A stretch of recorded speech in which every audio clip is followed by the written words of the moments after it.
bespoke radio for the masses. Headline edition, July 8, 1947. The Army Air Forces has announced that a flying disc has been found and is now in the possession of the Army. If the game is rigged, change the game. Game changer. I occasionally think how quickly our differences worldwide would vanish if we were facing an alien threat from outside this world.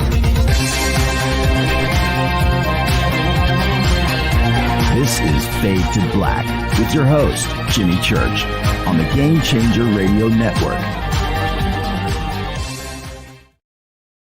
All right, welcome, Fade to Black. Today is Wednesday, February 7th, 2024. Let's do this. Man, how you doing? How you doing? Tonight on the show, the one and only Riz Virk is here. The show is called Artificial Intelligence, and this is the thing when you title a show like that. Obviously, we're going to be talking about that and so much more, and technology. But it also means I can go anywhere. And with Riz, that is one of the great things about having a conversation with Riz Virk. We can do anything, and we're going to do that tonight.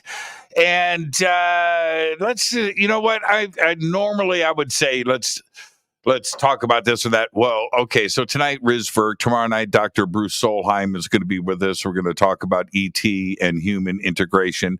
That'll be tomorrow night. Then I'm off to the Conscious Life Expo, where I will be joined by Riz Virk, and he will be there too as well.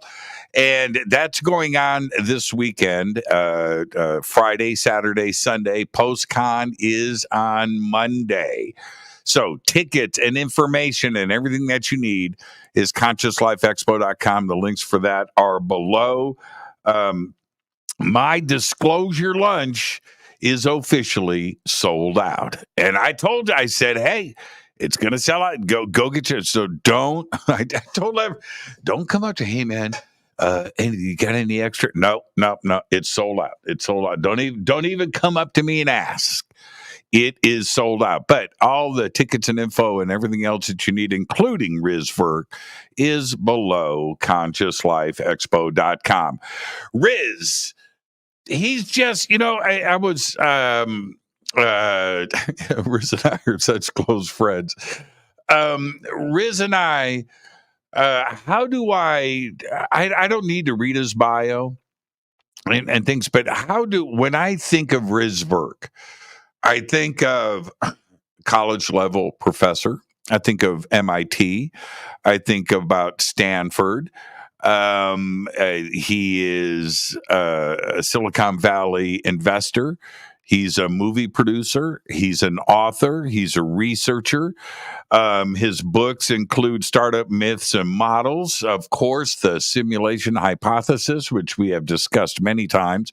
One of my favorite books on Zen and becoming a mogul, right? And all of that. And the contest that he ran with that too as well, called Treasure Hunt.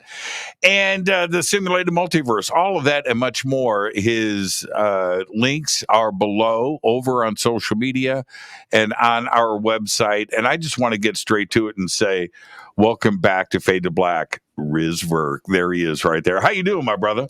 Hey, Jimmy, great to be with you again, even on short notice. Yeah, well, see, now, let me, I'm just going to make a quick adjustment on you here really quick. The when the opportunity like this happens, and we've got a big show coming up together, which, and if we turn back the clock, if I need the ace in the hole, right? I need the guy. There's only one phone call I'm going to make, and that is to you. And luckily, you picked up. Because right? Somebody, church is calling me. Oh, man. Let's put this on.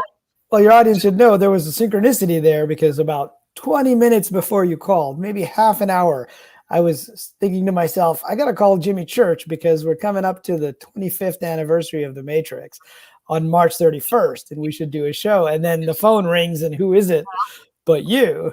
So that was a good synchronicity. The universe is trippy, isn't it?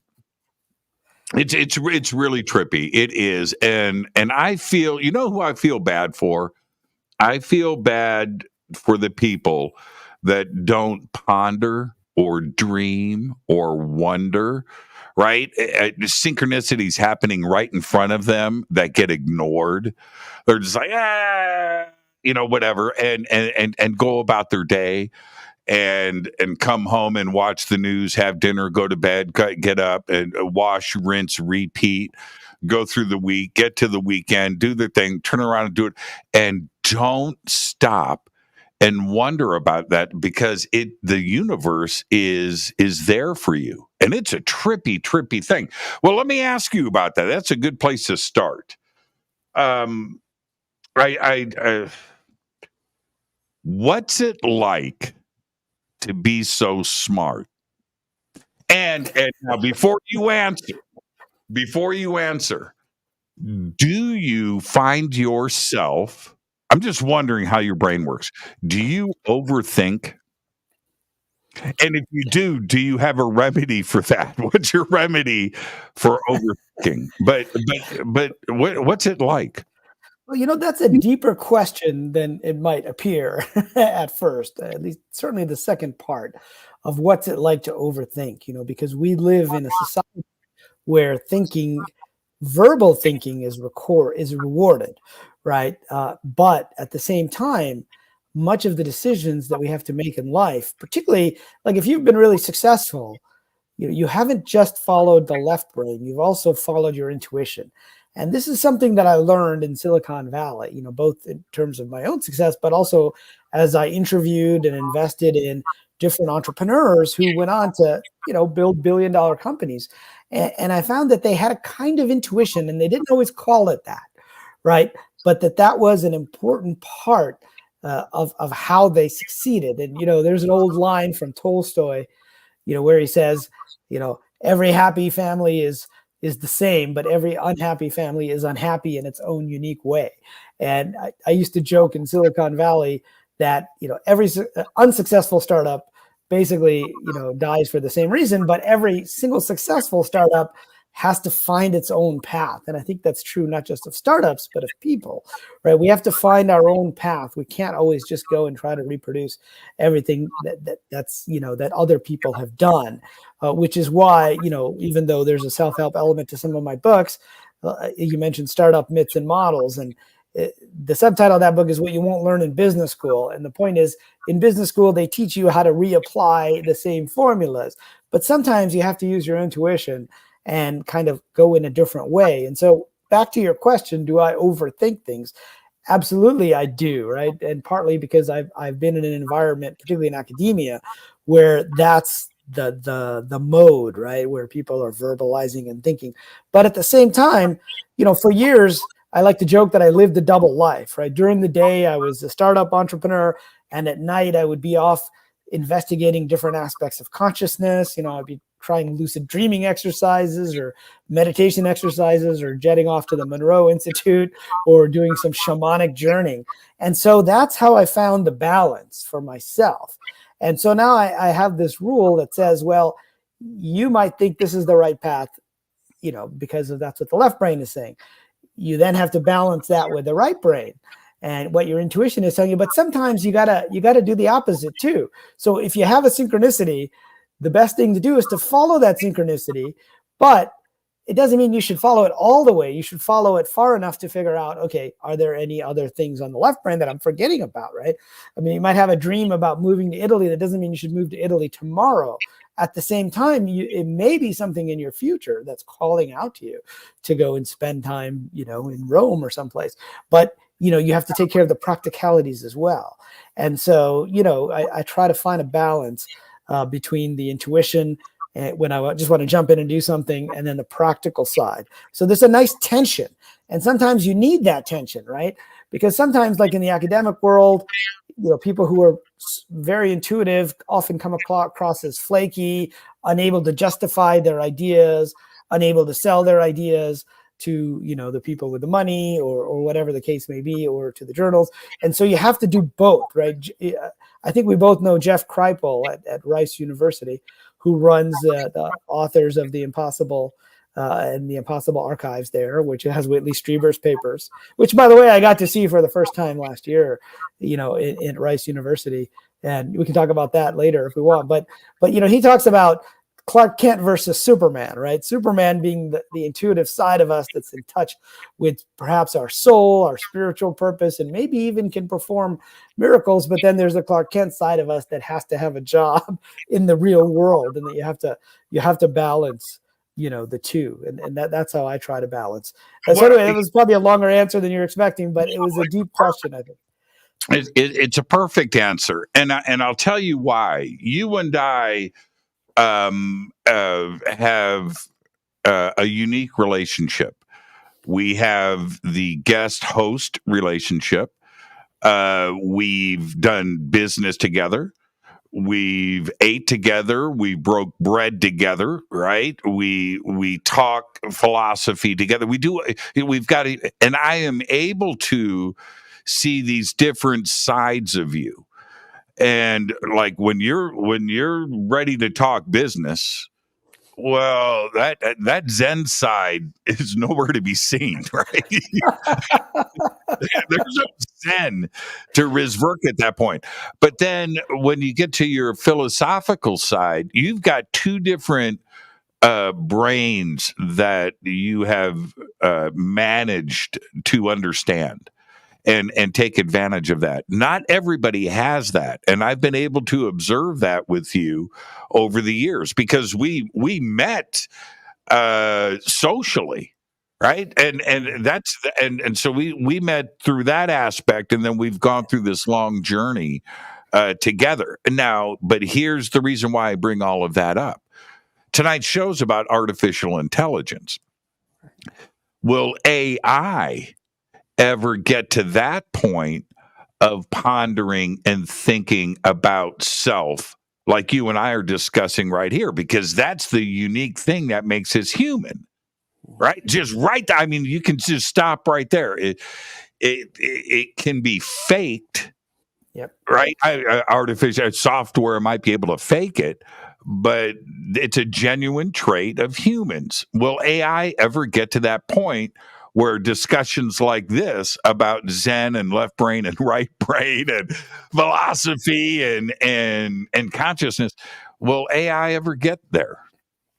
Well, again, another deep question, I think, and it's a complex answer, right? People can say yes or they can say no. It's a quick answer, but the reality is, today's AI doesn't get there, right? So today's AI, like ChatGPT, whether it's 3, 4, 5, right? What it's doing is it's basically taking all these words off the internet or whatever the training set was, and it's basically figuring out what is the most likely next word.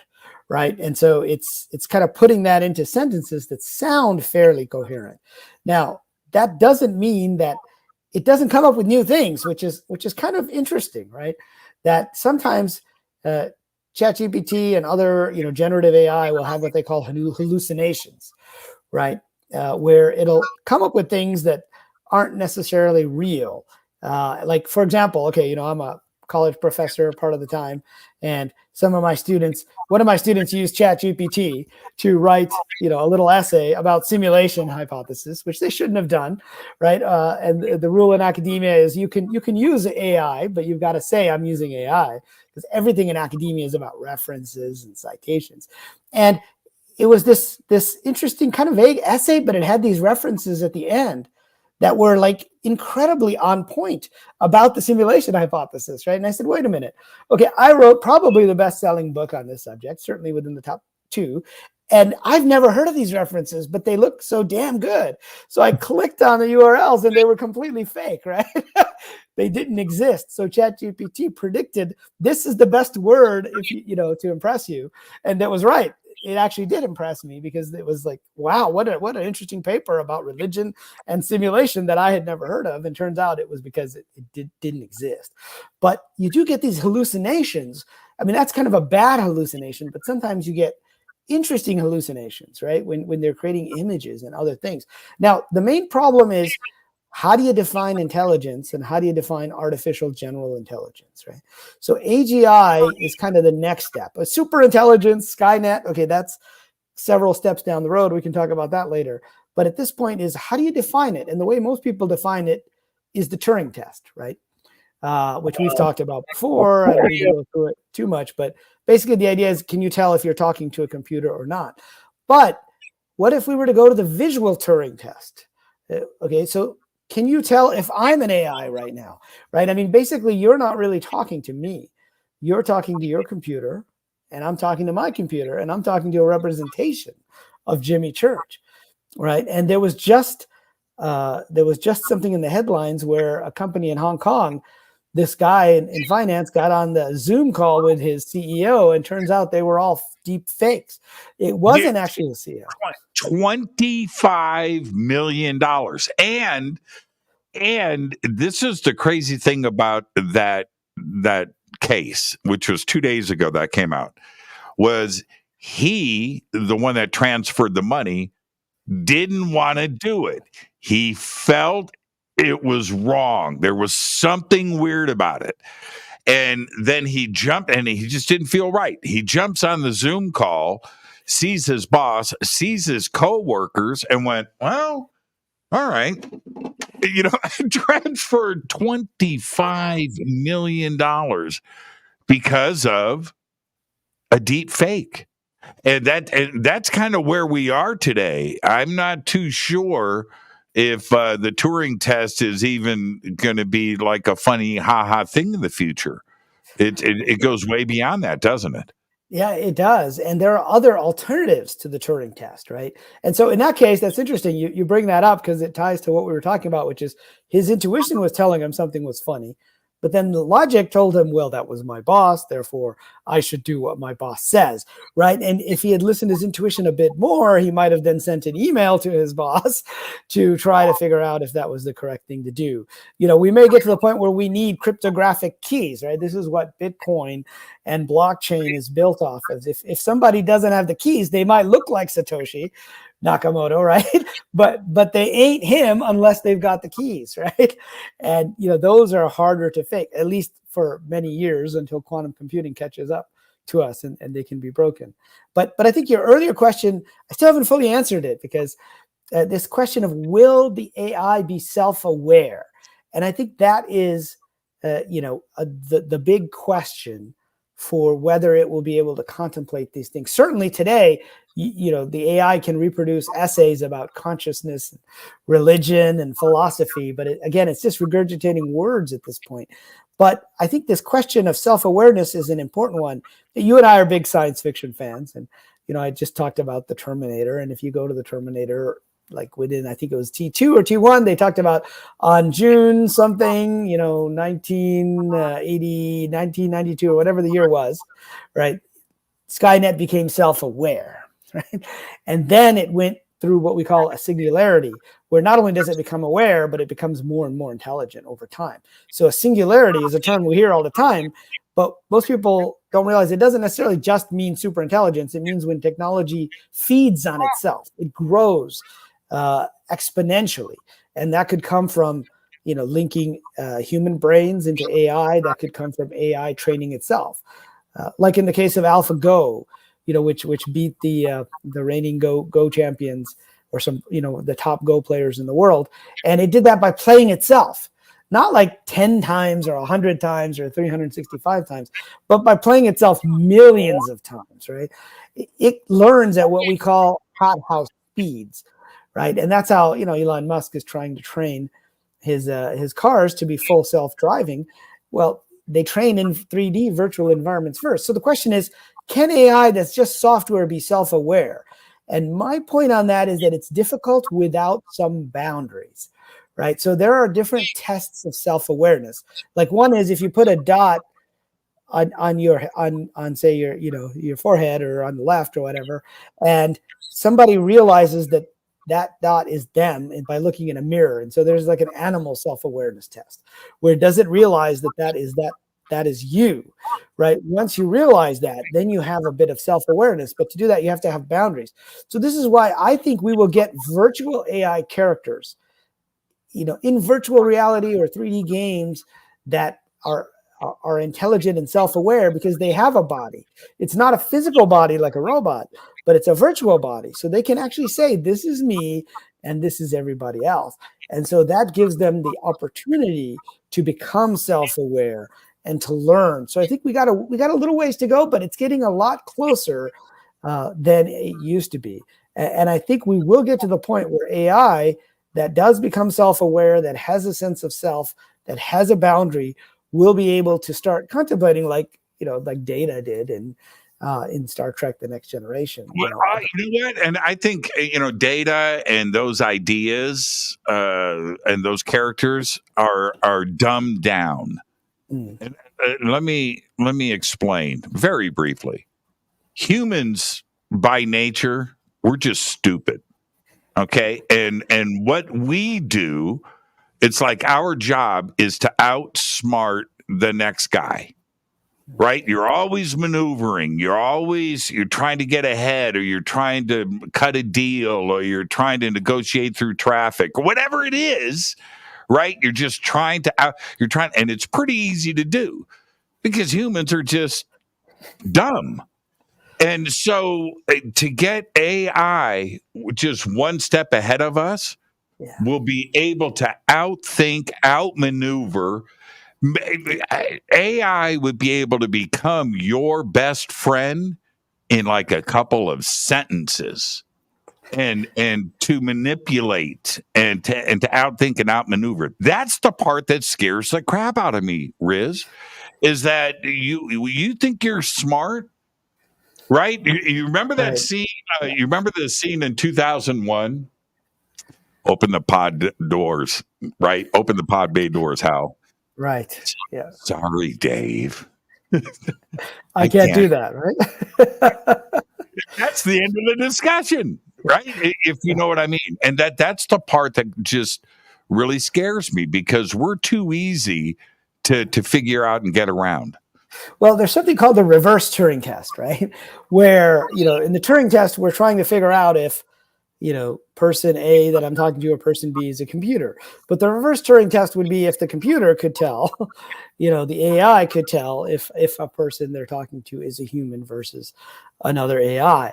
And so you start to get into interesting questions. But I think already AI has outpaced humans in many tasks, right? Specific tasks, whether it's looking at, like X-rays to try to find cancer. They look at enough of these, it starts to develop what we would call intuition in a sense, right?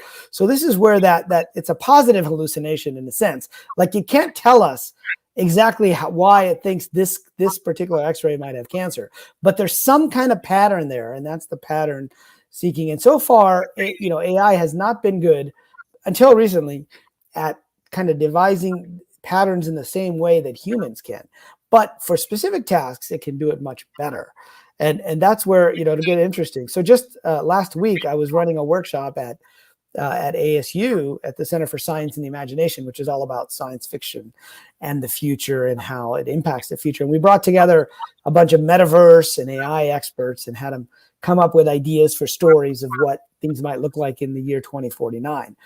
And in one of the groups, they were focused on AI in the metaverse, and their story involved AI becoming self-aware AGI, but not telling humans, right?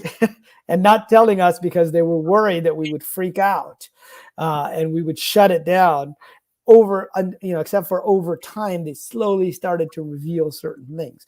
And so that's a pretty intelligent AI at that point, right? Yeah, but see, that's exactly what I'm saying. We're too easy to outthink.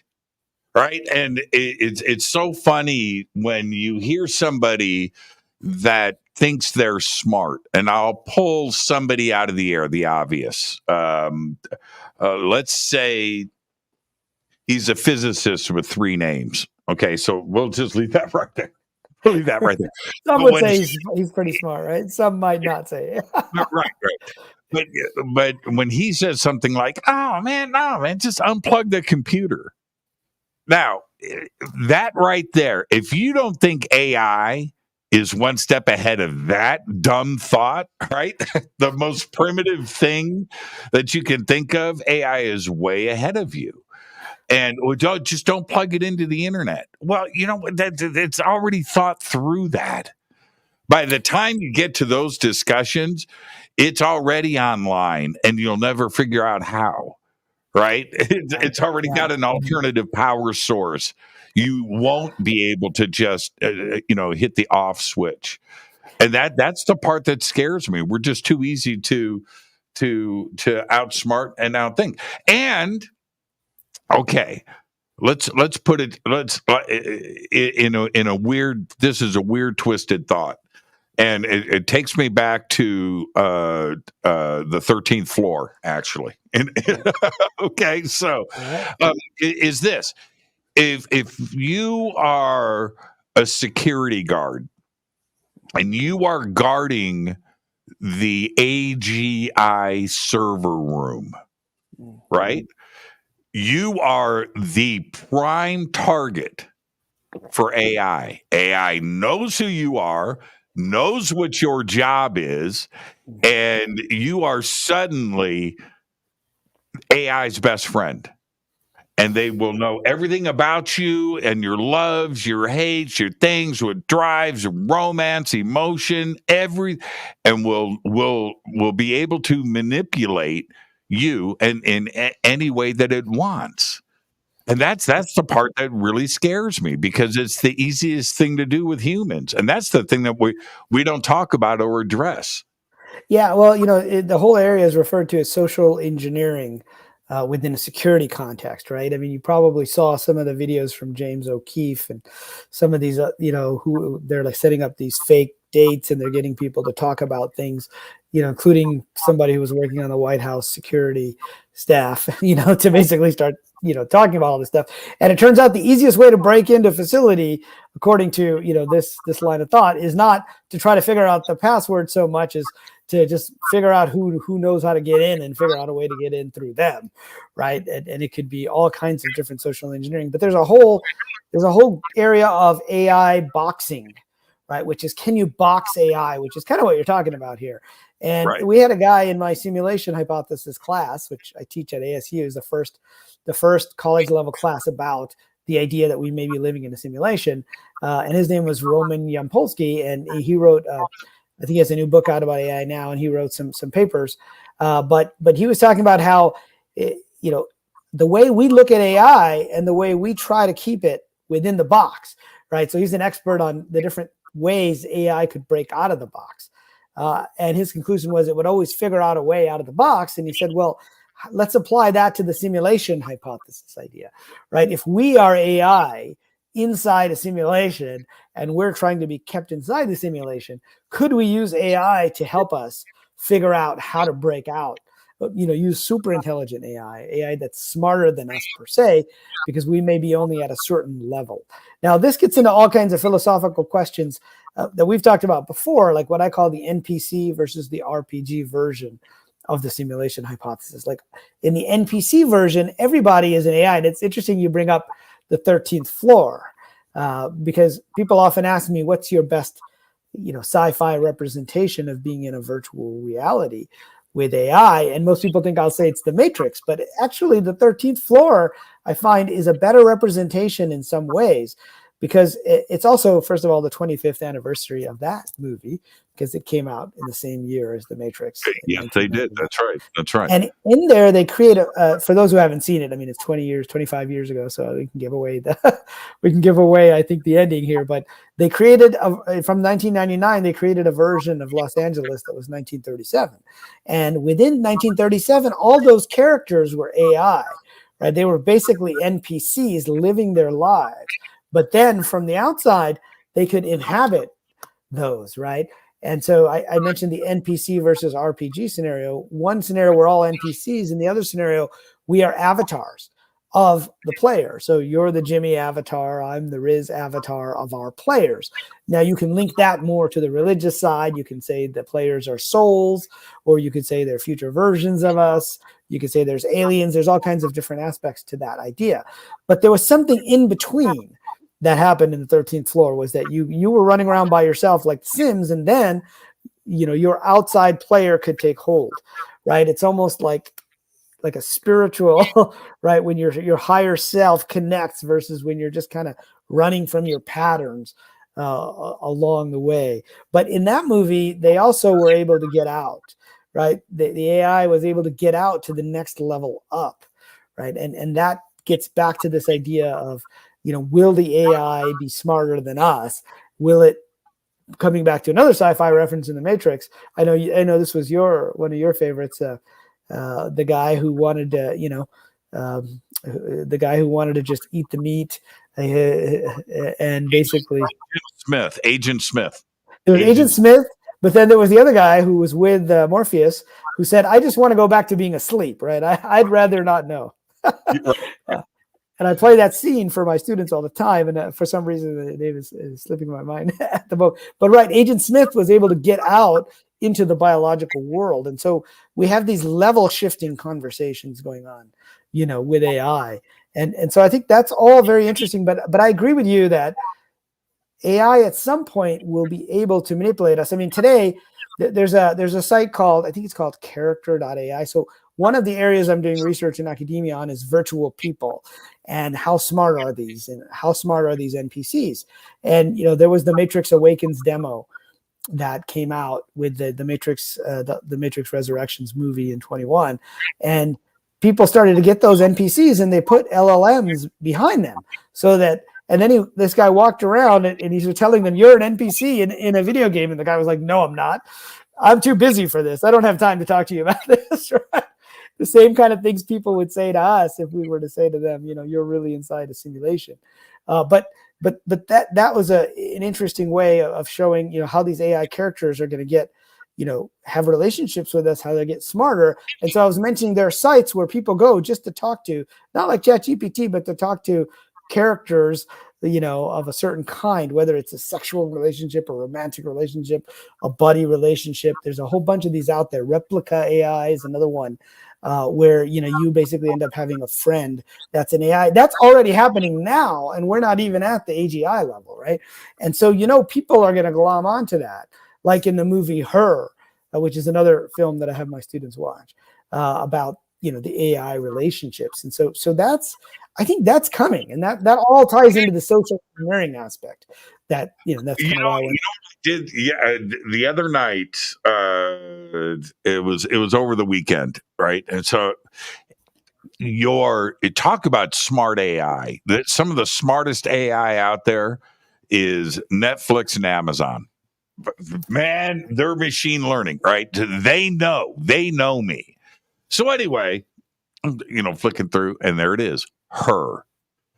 Now, all right, man, it's been a minute. So I pop it on, I'm watching it. And first off, excellent movie. It's just excellent. It's excellent on every level. I got like 20 minutes into it. I was like, I can't watch this. This is the future, right? I just can't. It's pretty difficult, man. It's a very, as great as it is, it's a very, very, very disturbing movie because I think it's accurate. A lot like Black Mirror. Black Mirror. Black Mirror is fun as it is, and some of it's just beyond great. It's so well written, but it's scary stuff. It really is. The deep philosophical social commentary that is happening in there, and it's projected in a way that this isn't the far future. This is next week, right? Right. And that's the part. It's very disturbing to me because when you look around right now and you think where we are and what is actually going on, what was it? I don't do politics on this show, so I'm not going to get into the specifics. But there was an AI robocall going around with the politician, and there's a couple of AI manipulated videos right now that are not being removed from the internet because of the internet policies and social media that allow that to stay live out there. And the public doesn't know the difference. And it's not like Black Mirror is going to. It is now. It's part of what we deal with every day.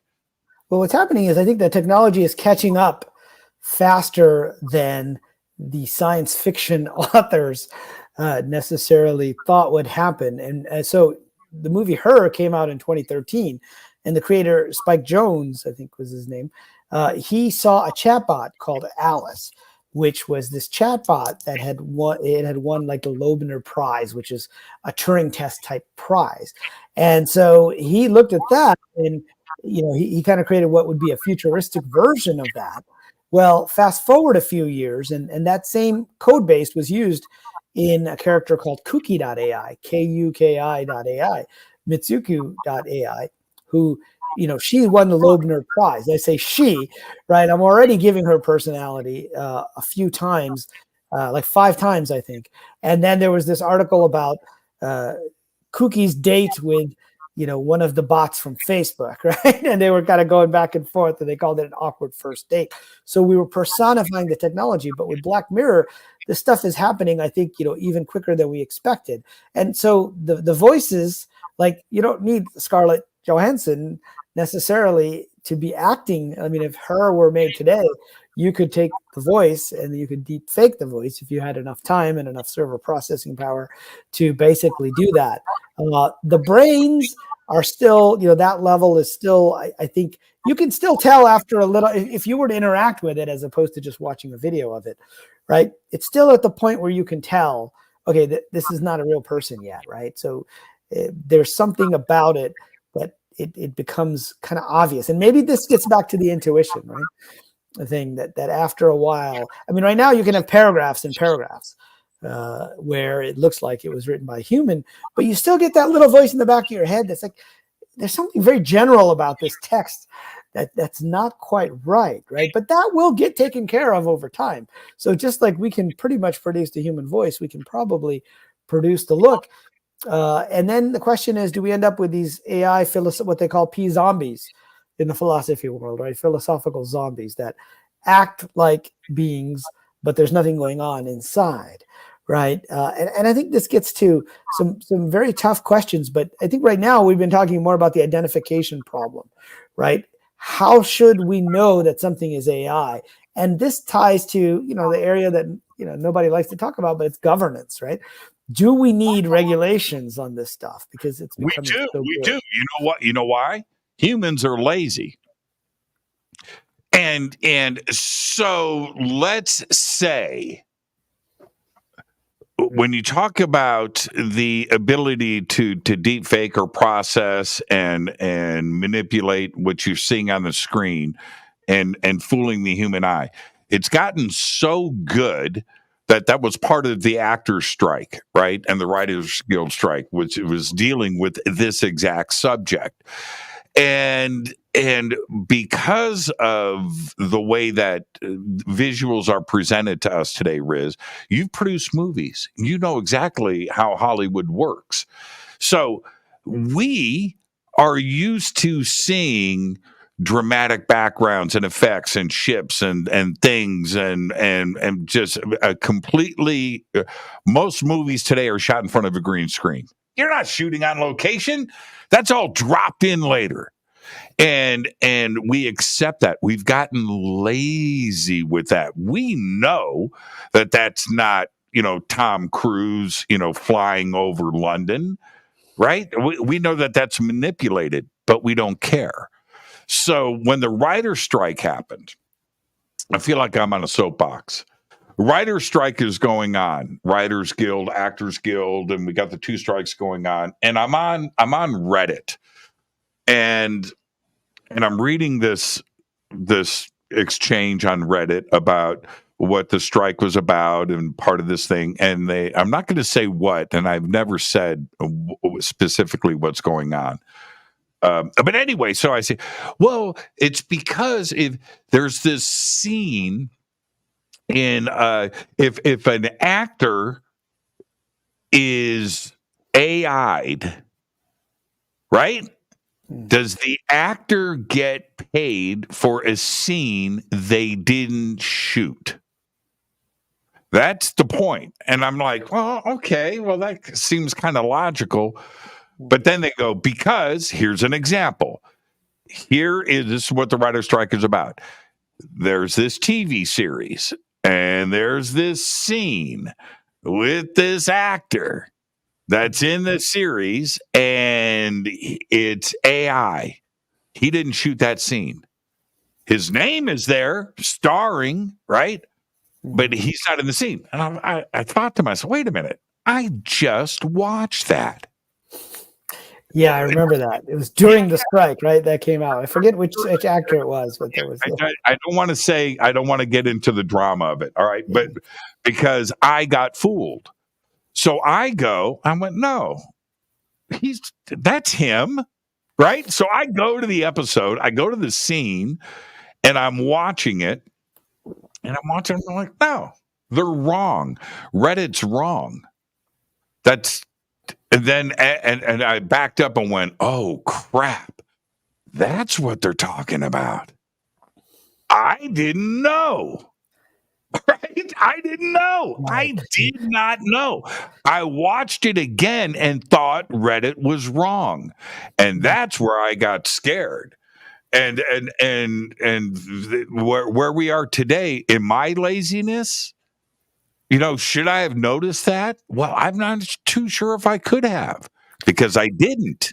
And you're not meant to, right? I mean, in fact, Riz, I was told in advance. Okay, well, that's different. But what I mean? To a sense, we're used to suspending our disbelief when it comes to Hollywood, right? Because first of all, the stunt double is not the actor, and yet we think that that's really Tom Cruise, dangling from the helicopter over Arnold Schwarzenegger, on the Harrier jet. Well, it turns out it actually was him on a Harrier jet for a little while, and then the stunt double got on back then, right? But we also, part of what we do when we watch movies is we suspend that element of disbelief. Or, what I saw recently was the extended editions of the Lord of the Rings on the big screen at the theater. Like, they were showing them here in Arizona where I am. And, once you know the trick, if you look for it, you can tell the weird sizes of the hobbits and how they got them, right? But when we saw it the first time, it looked like they were really that much shorter and smaller. But that said, I think you're right in that we are getting to the point now, where certainly pre-recorded sequences, right, which happens in TV shows and movies. I was quite surprised with the Zoom, that Zoom example, because that's an interactive experience. In real time. Yeah. And at South by Southwest last year, there was a demo by Mark Cuban, who's most people have heard of, is a billionaire owner of the Dallas Mavericks, etc. But he invested in an AI company, and there was this character, Zero.ai, that they brought onto the stage as a hologram or in a video. And he was talking to Mark Cuban as if you're like, wow, that's really good, because there was like real interactive conversations. They weren't scripted. And I remember thinking, well, has the AI really gotten that good? Now, this is about a year and a half ago or so, or maybe almost 2 years ago now, because we're coming up to South by Southwest. And it turns out it was actually a guy acting, but the technology would make the character, right, morph and basically just like you see in like a movie where they have, the bodysuit on. But it was basically mimicking in real time the actors, right? So what the actor was doing, and then it was the actual voice of the human. Now, that's in 2 years we've gone from that to the point where we can start to fake this. And so we can talk more about this later, but in my book I talk about the simulation point, which is this theoretical point where we can create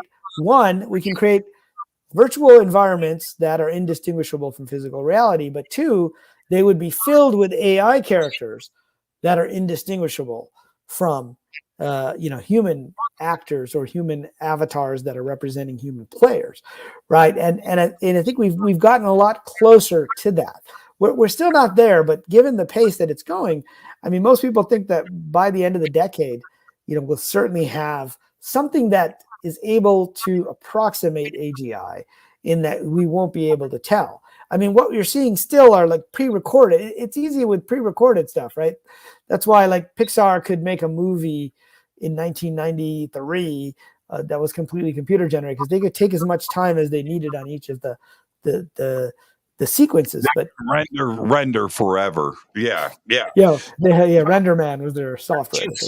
I just saw a demo about a year ago in Las Vegas, and this was the demo. Now it sounds okay. This is what I saw.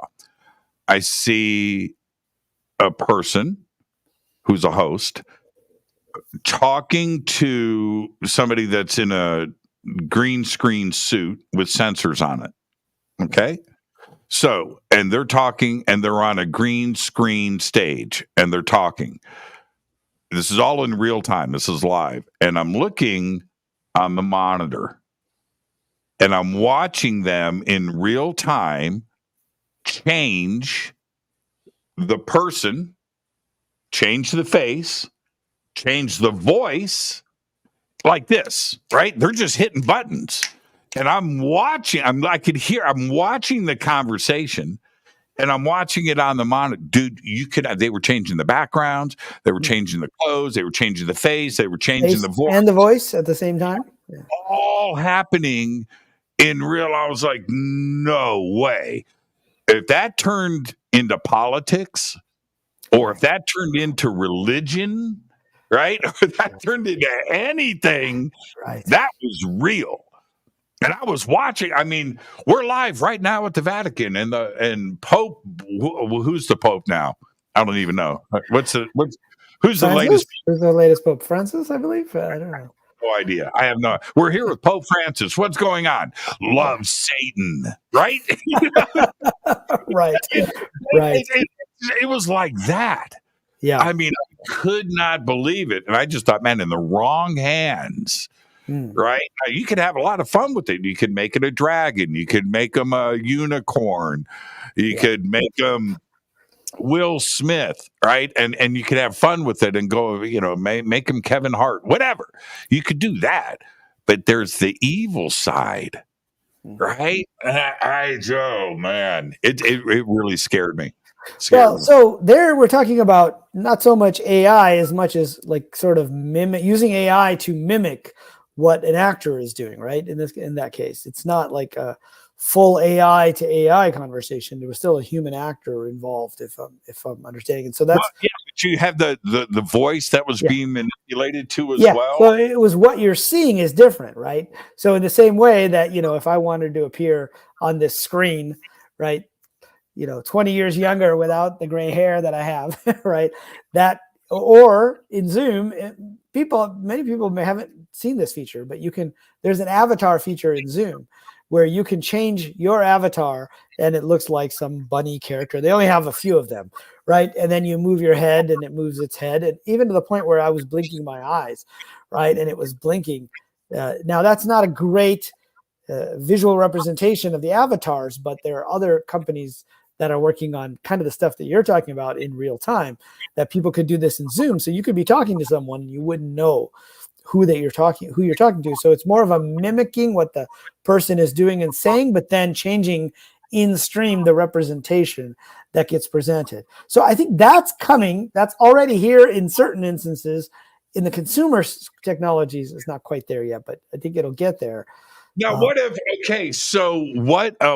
the deep legal and philosophical ramifications of Jimmy Church after the show tonight logging into a website and going, okay, I want to write a book, and the book is going to be called I Was Wrong About the Simulation Hypothesis by Riz Virk.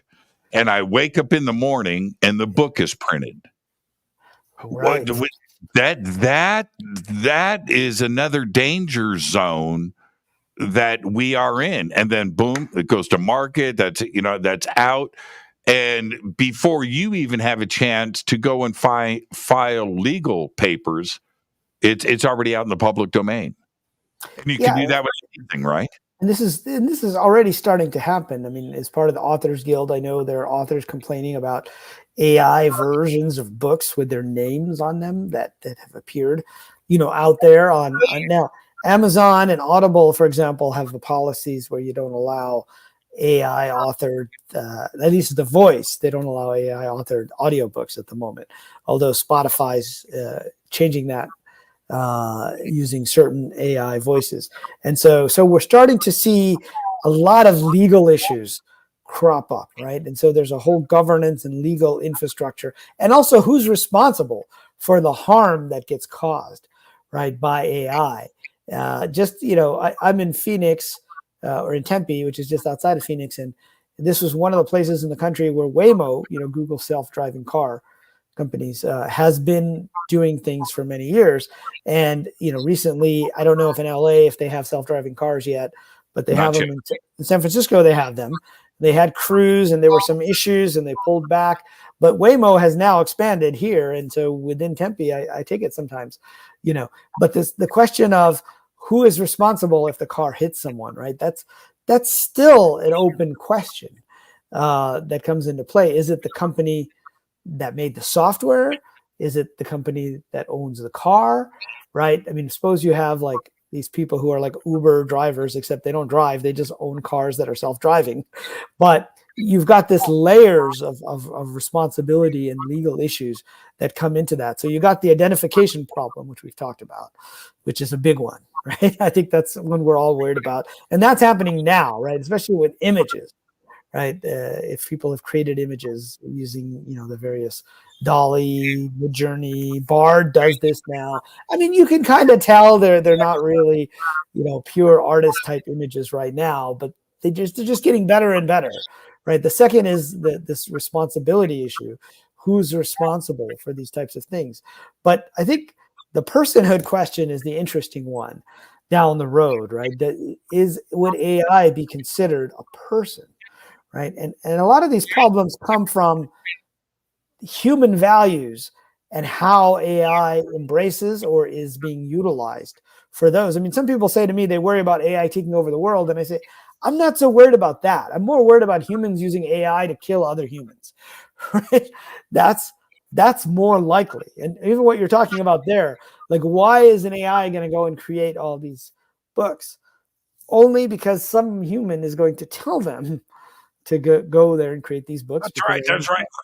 We invent the car, right? We invent the car. What's the next thing we do? Like a week later, you put a cannon on it, right? Right. You think of the first tanks, they were back in World War I, right? I mean, Henry Ford was barely struggling there to have the automobile companies, right, at that point in time. The dangers of this, but here's the other part. So you come home and you see that your Roomba runs over some cat poop and drags cat poop all over your carpet or something, right? Okay. All right. And you kick the Roomba. Roomba calls 911. And then you have somebody arresting you because you assaulted, right, a sentient robot. Robots have feelings too, dang it. Right? Yeah. And that's the legislation of our future. I don't think that if you have a maid, an android, an Elon Musk, what's his robot called? That android that he's got? Oh, I keep, I forget the name of it. Yeah. He wants these like for sale, right, next year. Right. Okay. So you come home and you slap that. Optimus, right? Optimus. Optimus. And yeah, robots have rights too. I think that's going to be the next step. And if things go sentient, then that is where we are. And what if, one more step, let's take it one step further. You put the DNA of your mom or relative who has passed away, right? Cloned, you get access to their memories, you upload that into a robot, an android, right? And so you can have that companionship. That is a person, right? This is no longer software. Who is responsible if the software does something, right? I get that. But what if we take this to the next level, which it's going to get there at some point? Then do they have the same legal rights as us biologics? Right. And I think that's, those are the questions that will need to be settled. But I think, most likely we're going to start off with a situation where AI is considered subservient or considered to be slaves, right? And this is, goes right back to the definition of the term robot, right? Where did that come from, right? It was like from a RUR or something. It was a play by a Czech playwright in 1920 where he came up with that term, and it basically meant like a slave or a worker, right? Rustum's Robots or something like that was the name of it way back when. And so I think, there's a point at which we're going to have to deal with these situations.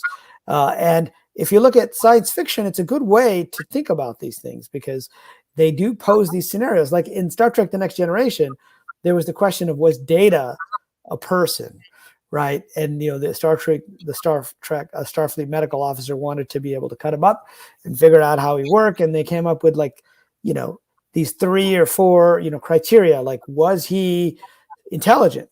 The answer is yes. Was he self-aware? The answer was yes, right? And then there was a third question that is about, was he conscious?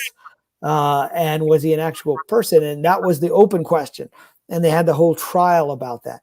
Now, you fast forward 10 years to Star Trek Voyager, and you go to the series finale, they're having the same discussion, but they're having it about the holograms, right? Right. They did that in Orville, too. They did the same thing in Orville. They did. You remember I forget the robot's name. He ends up marrying the doctor, right? On the Orville. Oh, that's because he had that magic robotic pee-pee. That was the fourth question for Data. Right. Well, I think they did answer that in one of those, one of the episodes. Right. The early episodes with Tasha Yar, I think it was. But yeah. And these questions when and they're addressed in sci-fi. If you go back and look at the movie Tron, if you remember, now you're living on a chip, right? You're in a software world. They had software jail. You remember that? They were in the jail cells. What are you in here for? Oh, I'm a virus. Remember that? Oh, you did what? And they had that little software, right? Where if you were bad, you went to software jail. But I think this is where we are today. And I keep bringing this up to the different AI professionals that I know out there, and I know a lot that work in this industry. And that is, do we need to really think about how far we've gotten ahead of our skis? It seems like it's a money-driven decision these days. There isn't a moral or ethic decision that's in play. The things that are driving AI decisions right now are money-driven. It's a business model. Well, that's true of Silicon Valley in general, and that is, I think, primarily what's happening with AI. I mean, there are folks who are warning us, but again, they're warning us more about this scenario of AI takeover, right? AI becoming super intelligent and getting rid of humanity. Whereas most of the companies are trying to figure out how can we use AI to get more productive. And that is also happening, right? So both of these things are happening at the same time. And when it comes to technology, this is always the case, right? There's something called Coleridge's dilemma. And the dilemma is that you don't know the side effects of a technology until after it's been deployed, right? I mean, back when cars were relatively new, not only were they tackling the pollution problem that existed at the time, which was horse manure in the cities, but they thought the real problem with these automobiles, especially for the farmers, because remember, America was much more rural back then, was that these cars were throwing up dirt and dust everywhere because the roads weren't paved. And that's the pollution problem they thought we were going to have, right? And that's not the problem that eventually came out of it. And I think that's true with AI. We're here speculating about what we think the problems are going to be. But in the end, it's not until a technology is deployed that you really start to see those. And then it's too late. And so the question is, are there ways to deploy technology in a way that's more flexible so that you can deploy it and pull it back as you need to, right? But that's very difficult these days because, you have this profit motive to try to get the technology out as much as possible. But that's where governance may have to play a role. And I'm not a big government regulation guy, right, having been in Silicon Valley, but I can see where, there is an important role with the development of AI. Well, and here's the other part, and then we'll take our break. Here's the other part. There is no second place in the AI race. There's no second place. So whoever gets there first is the winner. That's it. And China knows that. Russia knows that. Israel knows that. The United States certainly understands that. So does the United Kingdom and every other bored, unemployed hacker that is out there, right? They all understand the same thing. And there is no stopping this race because he who gets there first, everybody else is last. That's it. And that's the other scary part. There is no way to stop this. The race is on, isn't it? Well, I agree with part of that statement, which is that the race is on and that people are going forward. But if you look at even with the way it's evolved today, you have ChatGPT came out first, right? And now people are saying Bard is better. So you do still have this first, second, third movers. Yeah, but that's not AGI. That's not AGI. Yeah, that's not AGI. I agree. That's generative AI. Yeah. That's AI light. Okay? Yes, I agree with that. But once you get to AGI, the problem with AGI, though, is we also haven't fully defined what that is, right? And so we think we know what it is, right? That it's basically when AI can do everything that we can do and can learn, pretty much any task. But there's still an open question on whether being embodied actually helps us to learn tasks in a way that AI won't be able to. This is why I personally, think, like I said earlier, we'll have AGI in the virtual world with virtual AI avatars first before we have AGI in the physical world, right? I'm not saying we won't get there, but there's a lot of stages that we still need to go through. And when we come back, I'm happy to talk about where I think we are on these different stages, because this will be the first place that I say this, but I'm about to put out an article about how I think the AI and the Apple Vision Pro that came out recently and the brain. Yeah. Okay. Let's take. I'm going to stop you right there. I'm going to stop you right there. Our guest tonight, Riz Virk. We are talking about artificial intelligence. We'll be right back after this short break. Stay with us.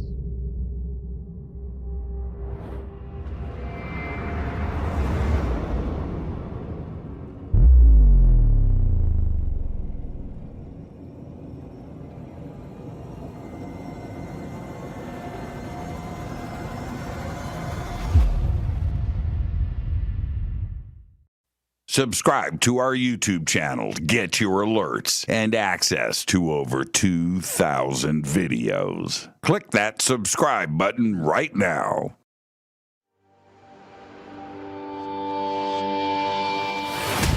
My job is not to preach. My job is to take you on this journey. In a state of passion, nothing negative can happen. That it's the moons of those planets that would have life. Sometimes I see, these energies also in your field. It is our passion and our pleasure. Go to jimmychurchradio.com and get the Fade to Black official podcast. 2,000 episodes, all of them commercial free for just $2 a month.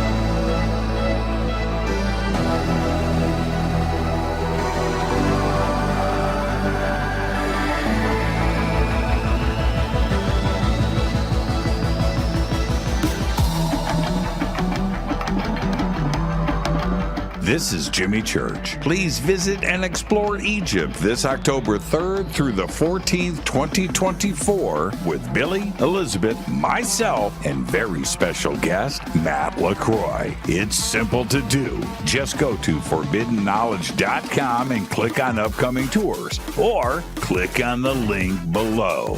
We'll see you there.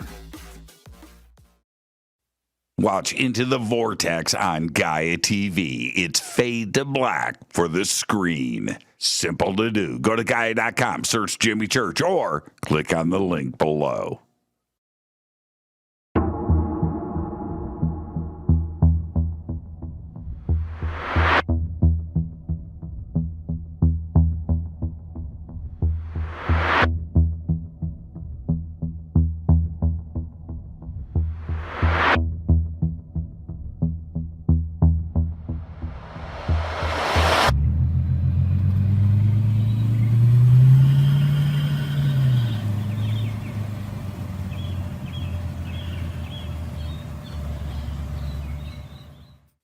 Follow Fade to Black on Twitter at JChurchRadio. Get all of the show updates every single day.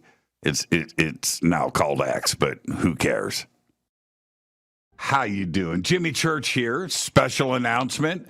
Get your Fade to Black t-shirts. That's right. Help support the show. Help support everything that we do over here. We've got 2 t-shirts. We've got 2 ways to get them. And right now, if you get a Game Changer membership for a limited time, you will get Fade to Black Blend coffee with your Game Changer membership. That's right. We have 2 t-shirts. We have the original, the classic Fade to Black t-shirt. You know you want one. Post a picture, send it to us. We'll put it in our Fade to Black gallery. And we've got the new official Fade to Black t-shirt drawn by Michael Oming. 2 t-shirts, 2 ways to get them. Get yours today. Everything is in stock. Everything gets autographed. Everything includes shipping. And you're going to get a tracking number. And with a Game Changer membership, you get an email to me. You get unlimited commercial-free downloads of the show. Those are uploaded every single night after the show to the website. So don't delay. Get your Fade to Black t-shirt today. Go Backley Tappy. Go to jimmychurchradio.com and become a Fadernaut. Get a membership. That's right. Everything is commercial free. You have access to downloads, and you get to call yourself a Fadernaut. River Moon Coffee, makers of the Fade to Black blend. Truly the best coffee on planet Earth. Just visit rivermoonwellness.com or their Amazon store. It's all simple to do. You can check out the Fade to Black blend, the Game Changer blend, or any of their Black Moon Wellness products. It's the only coffee I drink. It is the best, and it's Doc. Again, rivermoonwellness.com.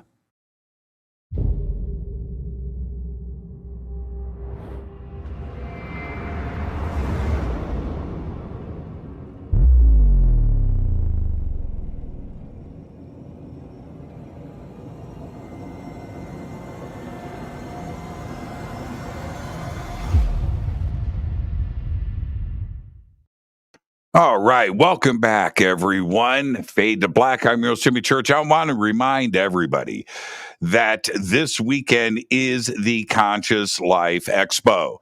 It's kicking off Friday. It's Friday, Saturday, Sunday. Post-con is Monday at the LAX Hilton at LAX right here in Los Angeles. Go to consciouslifeexpo.com. The links are below. You can get your tickets, info, get your passes, including for Riz Virk, who is our guest tonight. And as I'm waiting for Riz's AI avatar to spin up, because it takes a minute for the AI to catch up to what is actually going on. But this is the thing, Riz. The interaction between myself and the AI version of you tonight is pretty quick. It's pretty spontaneous. Now, I saw the pictures of you wearing the new Apple virtual goggles, right? And I'm thinking to myself, Riz drank the Kool-Aid. Oh man, right, here we go. Riz drank the Kool-Aid. and because if we look back, it's like Sam Harris, love him or hate him, that doesn't matter. But he spoke very loudly for a long time to a large audience about, not only the possible dangers of AI, but just let's be aware and let's have this discussion now. These are some of the possibilities. And then Elon Musk pops up a few years ago and says, man, it's not nuclear weapons. Oh, no. The real danger to humanity is artificial intelligence. That's what we need to, and what now he has turned around. This should get me kicked off Twitter pretty quickly. He's like threatening to if he doesn't get more shares and get a pay raise, he's going to take his AI development away from Tesla and over somewhere else. It's like, wait a minute. And when we look at what Elon represents, he's got an internet platform, right? He's got a social media platform. He owns the internet in space. He's got a rocket company. He's got Neuralink, right? And he's got Optimus, and he has got all the tools at his disposal to really take this into a scary space. And he was the one warning us against it. And now he has jumped into the deep end of the pool. And then I see you wearing the Apple goggles. Oh no! So tell us about the technology and what did you see? Yeah, so as many of you will know, that many of your listeners will know, Apple's Vision Pro came out this weekend to the public, and they're calling it a spatial computer, right? So they're not calling it a VR, virtual reality, or augmented reality device, but in fact, it is both of those things, right? And basically, you put it on, and you can actually see the room around you, right? And then you can dim how much you want to see around you, right? So you could be 100% kind of looking around you, or you could be 100% the other way, where everything is blacked out and you're in, let's say, a cinema, for example, and you're looking up at a giant screen. So, I mean, the technology is pretty revolutionary. I don't think it's going to catch on as quickly as the iPhone did. It's more like the Mac, when the Mac first came out, right? That was pretty revolutionary. There was a new user interface, and it had, the graphical UI, and it had fonts, and it had all this stuff that had been done in the lab, or pieces of it existed before, but Apple brought it together. And that turns out, if you account for inflation, the price of the Mac was around $3,000 or so, even a little bit more, which is about what the Vision Pro is right now. But it is a pretty incredible device, because you realize that it's actually taking the environment around you and it's re-rendering it right in front of you. So it's not like it's kind of like if you've been in a Tesla car or one of these cars where you look at the rear view mirror, but the rear view mirror is not an actual mirror, right? It's actually showing you the camera, which means it's digital, which means you may or may not be seeing exactly what's there, right? And the same thing with your hands. You can see your hands, and sometimes the hands will flash, and you realize it's somehow reproducing your hands, on top. But that's part of the power, is it's putting these three-dimensional screens all around you. And I mean, it's pretty incredible. I've seen 360-degree movies, before, but you're suddenly, it feels like you're there, right? You're looking at something like the Grand Canyon, right? You're looking down at this huge, vast expanse. And so, right now, the killer application of it is still probably going to be entertainment, right? 3D entertainment. And so they showed, you got to see like 3D versions of a couple different movie clips that they had produced for you. And you really feel like you're there, but what's incredible about it, though, is that you can take pictures, right, that you took of your kids, and now suddenly you have this 3D representation of everything that happened and in real time. So pretty much what we used to think of as science fiction, right? There's so many science fiction stories where they're looking not at pictures like we think of them as 2D.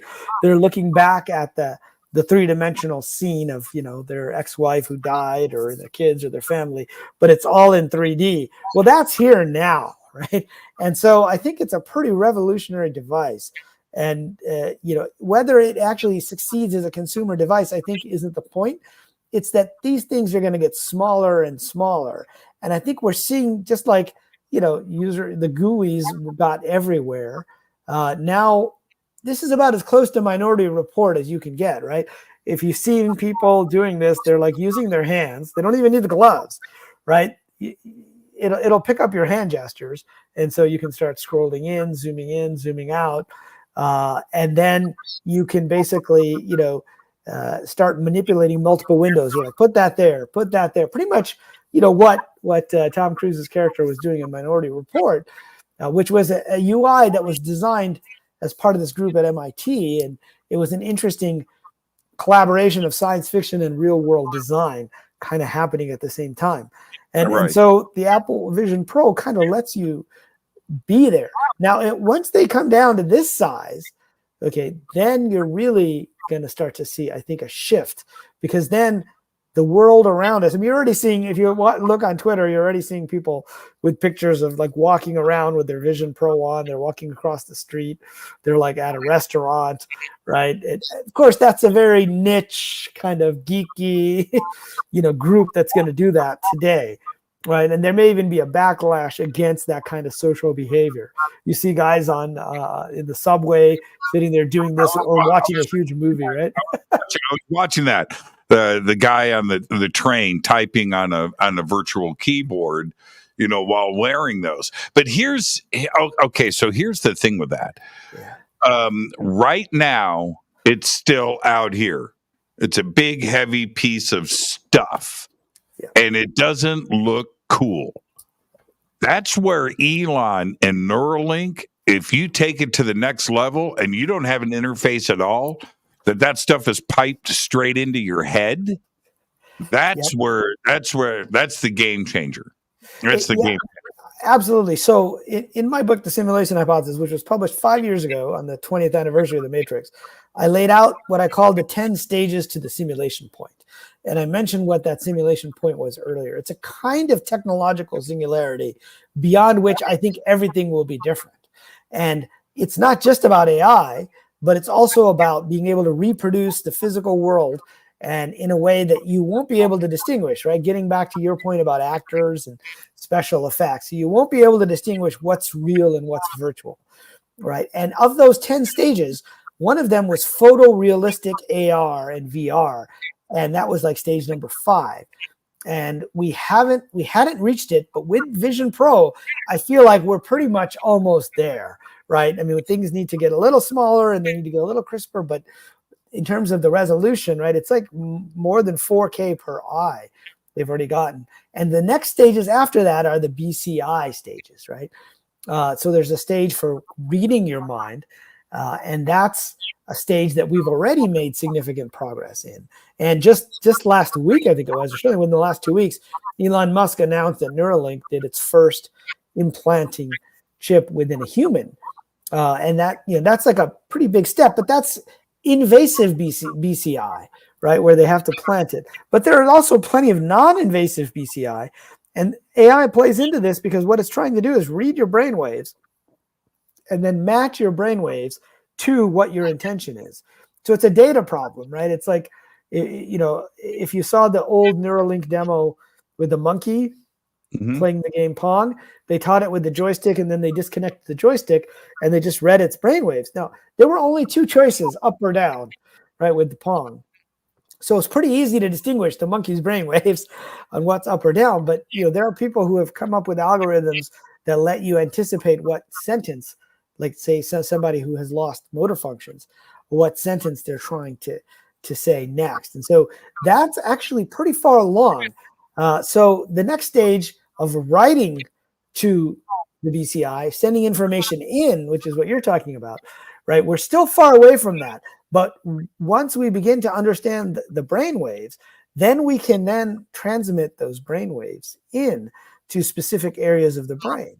And there was this experiment done a few years ago where they measured the brain waves of experienced pilots. And then while students were learning to fly, they would play, they would transmit just frequencies, to the students. And they found the students performed better as pilots while they were doing that. So it's like they were absorbing the brainwaves. And we don't quite fully understand how to do that yet. So there's still a few stages, right? Stage 9 was the AI stage. And we've already talked a lot about that tonight, but I feel like we're more than 50% of the way to AGI, right? And then stage 10 is downloading of consciousness, which is mapping the entire genome. And so back in 2019, when I published the simulation hypothesis, a reporter asked me, well, what's the likelihood that we're in a simulation? And I said, well, I think it's more than 50%. And that kind of caught on and went viral, and many newspapers wrote about it because the logic is if we can reach the simulation point, then probably someone has already reached that point, and they've created, millions of these simulations, and we're inside these simulations, and we don't even know that we're inside the simulations. And so it's more likely that we're in a simulated world than not. But the question was, could anybody ever reach that point? Could any technological civilization ever reach that point? And I think what's happened in the last year and a half, right, is shown us that we are now, I think, I just did a new calculation where I went through each stage and figured out, how far along we are. I believe we're 2/3 of the way now. We're 67% of the way to the simulation point, which means, remember, if we get to the simulation point, the chances we're in a simulation are, 99.999%. That was Elon's argument when he said the chances that we are not in the simulation, or the chances that we're in base reality, is 1 in billions. He was using what's called the simplified simulation argument. But what I'm saying now is that we're about 2/3 of the way there, which means it's pretty likely we can get there within the next, we don't even have to wait 200 years, which was what I was originally thinking, right? Within the next 50 years, 25 to 50 years, we could be at the simulation point where we can send in the signals to the brain. We can also give you skill sets, that you don't know, like the scene in the Matrix where he goes, I know Kung Fu, right? Exactly. And so if we get to that point, that means that a technological civilization that was 10,000 years ahead of us, right? We've only had computers for 100, not even 100 years, like 50, 70 years at this point, right? It means that civilization probably already got there and has created, these types of simulations. And it could be that they're studying us, like in the 13th floor. It could be that we are outside the simulation watching ourselves to see if we'll get to that point. But anyway, that's the first time I've gone that high. If you ask Nick Bostrom, who's the philosopher at Oxford who wrote the paper, Are We Living in a Computer Simulation, back in 2003, even he says it's like one of 3 possibilities, so it's 30%, right? And then there was a professor at Columbia, David Kipping, who did some calculations and came out with like 49 to 51%, right? So it's all around those same. But I think just with what's happened with Vision Pro and with Neuralink, if you just take those plus all the AI work that we've been talking about, and that's been happening over the last year and a half, we're actually much closer, pretty close to 70% of the way there, which means it's very likely we are in a simulation. I think. So, okay, so here, you're a teacher, right? Yeah. And next month, next year, how do you know your students are taking a test and you're watching them manually plug in the answers? How do you know, and where are the ethics that they are plugged into the internet and getting their answers piped straight into their head? And Right. if that is the case, then is that artificial intelligence? Is that another definition of it? Because if our brains, if Neuralink, if Elon gets his way and we are all connected to the internet, that is a whole nother definition of artificial intelligence, because that's not real intelligence, but we have access to everything in the world and we don't have to have a keyboard. True. So, I mean, oftentimes this is called, AI or augmented intelligence in a sense, where we are bringing in information into the brain. And so when the science fiction writer Vernor Vinge, who used to be a computer science professor, he wrote the original paper about the singularity.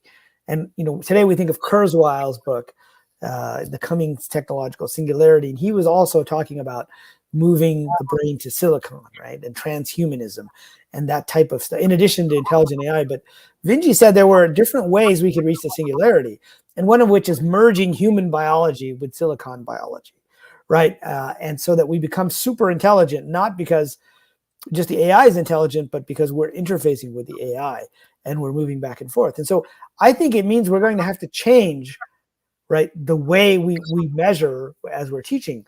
The skill sets are different. So, for example, when I learned to program, I went to MIT, studied computer science, did it all, man. I started programming on the Apple II, the Commodore 64 way back then.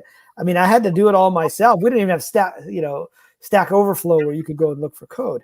And as I've moved into management, I don't really code anymore. But what's happened with like ChatGPT and other generative AI is suddenly I can write code again, because what happens is when you move into management, you don't have that patience to sit there for 4 to 6 hours straight writing code, right? So now I can have the computer generate the first draft of the code for me, and then I can go back and actually modify, because I still know how to code. I just don't have the time to sit there and really go through that kind of detail. And so what it means is, if somebody's evaluating me, let's say I was a computer science student today, they would have to evaluate me differently, right, than they would when I was a computer science student, because back then we create everything from scratch. Now it's more a question of how can you prompt and create the pieces that you need and put them together in such a way as to get the desired result. Same thing with SATs, with can you use calculators, can you not, right? As the technologies evolved over time, I think we're getting to that point where we're going to have to change how we teach and already, but certainly I think once you get to that point, I mean, we already have access, right, on our phones for most things, right? And even in my classes, certainly my online classes, people have access to whatever they want, right, online, and they bring it in. And so we're back to trying to figure out, okay, did they copy this from somewhere or not? And you've got you've got groups trying to watermark anything generated by AI so that you can tell. Right. You have to do that. That would be the challenge to the teacher, right? You would literally say, okay, I know these 4K locks, right? These 4,000 lines of code were AI generated. Which single lines were yours and which did you fix? It would be the opposite, right? Instead of having a single line of code that was fixed by a computer of the 4K locks that you spent 4 hours, manually punching in, it would now be the opposite. And here's the other, if we go in the deep philosophical, it used to be an existential question and problem. But today it's becoming more realistic, which is, what about the jobs? right? So now, if code is being generated, if robots and AI is taking over manual labor in factories, here in Los Angeles, we just opened, I don't know if you heard about this, the first fully automated AI restaurant. No humans. Sounds like an episode of the X-Files, right? The revived X-Files. They had an episode just on that, right? No humans. You go up, you're ordering into a microphone, right? It's custom cooking your robots and then spitting it out at the end of the line. Now, no humans involved and no humans touching the food at all. And now, wait, on the surface, that's the existential part, right? So, yeah, we get the sales pitch, right? Everything is consistent. Everything is correct. You get exactly what you want. You don't have to argue. Workers are not calling in sick. Nobody's going on strike, right? But wait a minute. What about the workers? If this happens, what does the human race do to occupy their time? Right? Are we going to be knitting and learning to paint? I don't think so, because what happens is, if you go back to the 20s, there was worry that robots, machines were going to replace humans, right? And then you go to the 50s and 60s when the term AI was defined, right? They were worried that computers were going to replace humans within 20, 30 years. And now we're at the point where, AI is replacing humans. So I'm not saying no to that. I mean, if you, like I said, with a self-driving car, what happened was, I was using an Uber to call a driver, and they said, "Oh, we matched you with a Waymo, the self-driving car. Would you like to try it?" I was like, "Okay, I'll try it." And so, that is one of those tasks that is very repetitive, and that probably will be replaced, right, over time. It's going to take a while. It's not going to happen anytime soon. But, given 10, 20 years, you're going to have, I believe, more self-driving cars on the road than humans driving cars. But what it means is you have to shift what the human job is, right? Just like we didn't have computers. Like when my dad went to the office, right? He worked for some big company in Detroit, Michigan. I grew up in Ottotown. But they didn't have computers on their desks, right? I mean, they had files and folders, and yet, today all your office workers have computers, they have iPads, they have iPhones, and so it's shifted like a level up, right? Like we don't need proofreaders anymore. We do that in an automated way. And so with coding, for example, it's less about can you write some code and more about can you think logically about assembling different pieces of code to achieve your objective, right? And so over the last 30 years, everyone said we don't have enough programmers, right? And now we're suddenly at the point where we may have too many programmers, but what's happening is that the programming job is changing. So it's more of an application of pieces of software than it is. I mean, you still have the people who need to write the low-level code to get these AI tools up and running, but it just changes the nature of the jobs, right? Well, but sort of. Yeah. Except you cannot call an airline and book a flight. Any airline. That side of the service, that is all automated now. Right. There are no customer service representatives for anybody. But they're there, but you can't reach them. You keep sending you in circles, right? Those phone rooms don't exist. Right, and so the machine learning chat bot that pops up on the website, can I help you today? There's no human on the other side of that, right? Yep, and so it's not just about code writing, and I think about also the local banks. What's the reason to go into a bank today? Somebody give me, I haven't been inside of a bank. I don't even know when. What's the reason? So that entire, if you stop and you really think about the totality of this, how much of this has switched over to AI machine learning and computer driven and software driven, where are all those jobs going? You mentioned office space, right? You can't even get the workers to come back right now. Right? They're threatening. It's left and right. If you don't come back, you're going to lose your job. Well, fire me then. Well, I think what's actually happening now is that there's more hybrid, right? The companies are adapting to hybrid situations, but it's true, that people are doing. Like, for example, I own a place in Mountain View, California, just down the road from Google. In fact, probably most of the times we've talked in the past, that's where I was. And when we moved to Arizona, we were renting it out, and we'd always rent it out for, temporary, because people were always visiting Google. So somebody would stay for a month or two. And now it's like people don't want to stay for a month or two, right? They might come for a day or two and then go home and work at home. And so it's a very different, dynamic. But I hear you about the overall scheme of things. That said, I don't think it's going to be a wholesale replacement, but it happens over time. Like, there are still companies with customer service reps. It's a smaller job. Just like we moved everything offshore, and then we found that, well, those customer service reps aren't that great, right?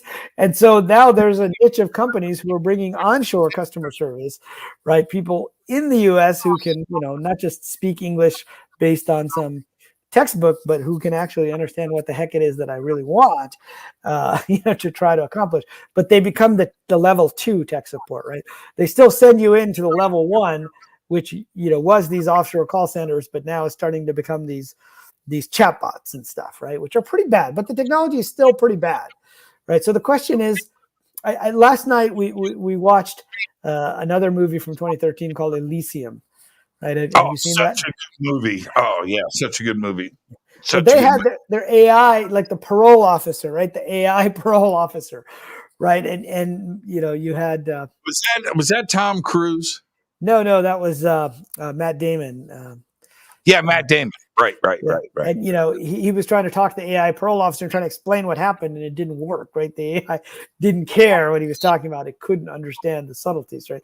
And so you're going to have an automation of a certain level of tasks, and I think that's inevitable, right? People may not want to hear that, but that's kind of inevitable, that certain things are going to be automated that used to have to be done by humans. But then there are going to be other things around those. I mean, in 1960, they were saying all the jobs are going to be gone by computers, and what are we going to do? The machines will take care of us, and we'll do everything else. Well, that didn't happen 60, 70 years later. So I think you're still going to have human jobs. They're just going to transform from what they were before, right? There was I think somebody was telling me about this recently, that Arthur C. Clarke had some nonfiction where I think it was Arthur C. Clarke. He was predicting in the future everyone would be a technician, because we're going to have so many machines, right, doing everything. So the only job is technician. You're going to be working on the machines, right? I think we have something similar coming about in the future here, except they're not going to be technicians. It's users of AI is going to be the job, right? That's going to be the job. When we look at, there's a few things on the surface, everything sounds cool. Right. But one of the things that happened every weekend is that our fathers left the house and cut the lawn. You had a reason to go and exercise. That's you true. went to the supermarket. You went to the mall. You did that. You did.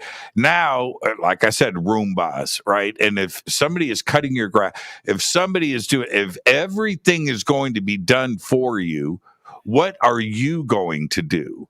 And I'm not even talking about a job. I'm just talking about in general. It reminds me of the movie WALL-E. Remember that? Yep. Okay. All the humans got on the ship skinny. Right. Right. And they didn't, they just became fat. And I think that's, if you look at different science fiction representations, right, you get to see, how you almost have to limit certain technology use, right, in order, like for example, the brain-computer interfaces. So most people are familiar with Ready Player One. That's kind of an example of virtual reality, and they're in the Oasis. But there was the second book Ernest Cline wrote, and I don't know if you ever had him on your show. I know he's into the UFO subject as well. But in the second book that he wrote, it was Ready Player 2, where they had the what they called the ONI, the Oasis Neural Interface, right? But they had to limit it to 12 hours a day because otherwise the body starts to atrophy. And I think there is a danger to that, like especially if we reach the simulation point where we can just and this is the dark side of Vision Pro, right? There was a guy from Vanity Fair who wrote this review of it, and he goes, one problem was after I had it on for 3 hours, looking at everything in 3D and vivid, and I took it off, and everything was these flat screens, and things weren't in 3D the same way that they were. It was like I was sort of addicted to it, right? And we know from social media that humans become addicted to these types of things, and then it gets into the loop, right, with the brain and the chemicals and all of this stuff. And so I do think that's one issue we're going to have when we get to that point. Now we're talking about particularly with the brain computer interface. I mean, as it is, people can't leave their smartphones for even a few minutes to go pee, right? And what do we have right now? This is being pushed on us, it seems to me, is that here's another example. It's like this existential threat that was always an intangible, but now it's real. And that is the Tesla self-driving tractor trailers. Now, and you stop and you think, well, that's cool tech. That's cool tech. The trucking industry and those jobs and the logistics that are involved with that, where now with the Amazon distribution centers and automated self-driving tractor trailers that are backing up and being loaded on, pallets, that everything is automated. That's a whole industry, a whole logistics industry that can be completely automated. Now, on the surface, it's cool. But what's the threat on the outside? I'm talking about families and living and a way of life that will be eventually stripped away. And it's happening now. This isn't like this is on the drawing boards. Trucking companies are now test driving these trucks. And you've got to think about everything else that goes along with it on down the line. Yeah, I mean, I think, as I said, within certainly 10 to 20 years, I mean, even now in Tempe, right, I see these self-driving cars all the time, and I've been watching them for a while. So like I said, I lived down the road from Google. So since 2007, I used to see them, but they wouldn't let us ride them back then, right? But now, they're deployed commercially, and you're starting to see more and more of them. And I think that a large percentage of the cars on the road are going to be self-driving cars within a certain amount of time. And that's going to cause some pain, and it's going to change the economy. I'm not saying that's necessarily a good thing, but at the same time, you may end up with less accidents the more self-driving cars there are rather than more, because they all follow the rules. More or less, right? So I'm in Vegas a few months ago, and I'm in my Jeep. I drove from my house here. I drove to Vegas. I'm in my Jeep, and I'm driving over to the hotel. Pull up, and what's in front of me? Self-driving taxi, right? And there's a sticker on the back that says self-driving car. Right. Let me tell you something. Okay, I haven't ridden in one. I probably won't. I might do it once just to see, for the thrill of it. But I probably no. But when that light turned green, I let him go. I just let that distance in between us. And so anyway, so then, but I follow him, right? I make the right hand turn. I just wanted to see what was, how this thing was. It was empty, by the way. There was nobody in the back seat. This thing was just driving around. Yeah. Right? And I'm going to take it one step further. I gave him space, though. I'm being serious. Yeah. I got on a train recently. I don't want to say where. Got on a train. Self-driving. No conductor. And I'm up front, and I'm looking, I'm like, and I'm watching this thing take off. And I'm looking through the window, right? I'm looking, there's a seat, right? There's a seat, and it's empty. Right. It's empty. I'm watching lights turn on. I'm watching the thing, and it's like, oh, holy crap. Now, would I have gotten on the train if I knew that in advance? Right? I'm not so sure. I'm not totally comfortable with it yet. Now I realize this is going on all around the world. It's going on in cities, and there's monorails, and there's things, and there's subway systems that run this way. But this is not some dystopian future thing that we're talking about here. This is where we are today. And when we talk about sorry, I was going to say trains are a bit easier in a sense because they're limited to these tracks, right? So it's a little bit easier. But I would be surprised if there wasn't a backup. Like maybe there wasn't a conductor sitting there, but I'd be surprised if there wasn't somebody on the train. There was nobody there. Now, any train. Okay, so like you, I travel a lot. Okay, I don't know how many countries I went to last year, but it was a lot. I did a lot of flying. And so going to different countries, riding different train systems at airports, right, which you have all over the world. Yeah. Dude, there's nobody. Yeah, they're primarily automated, right? At that point. There's nobody. It's pretty strange. It's not a comfortable feeling. So yeah, I've ridden trains around the world now, but there's nobody sitting in the front. There's nobody controlling it. It's like, but you're right. There is a serious amount of automation that is involved there. But that's all machine learning, artificial intelligence. If there's a problem on the track, that all of this stuff is computer driven and software driven. And it seems like we've just let too much of it go into the automation world and pulled the human element out of it. I like decisions. Well, that's the human. I mean, they did some tests to see if AI was more productive than humans, right? A few years back. And what they found was that usually a human and AI combination was more productive than either humans by themselves or AI by itself. And that's my point, that I think the human role may change. Like in the case of these trains, it may be, more of a human guy just making sure things are on track now and then, as opposed to having to sit there, one guy sitting there, one guy doing something else. But it gets back to, what is the, low skill? And by low skill, I mean, I'm not necessarily disparaging any particular profession. I mean, more, it's a skill that can be learned. Like, for example, today we have a whole class of folks who become Uber drivers as a temporary thing, right? Because it's something anybody can learn with just a driver's license. Right, but that job did not exist, right, 15 years ago. I mean, yeah, there were taxi drivers, but there wasn't like that vast economy of people. And it's not going to exist in 5 years. Right, I believe it won't exist at some point. Yeah, Uber's toast. Do not sell your Uber stock. And here's the other thing. This is where it's like the slow acclimation. Okay? You're on a plane. Pilot comes back and is talking to the stewardess. You're over the Atlantic. Do you go, dude, who's flying the plane? No, you don't. Right. You're on autopilot. Right? Yeah. It's on autopilot for most of it, right? The hard part of anybody who's been a pilot is landing the plane. like that's where you really need the pilot.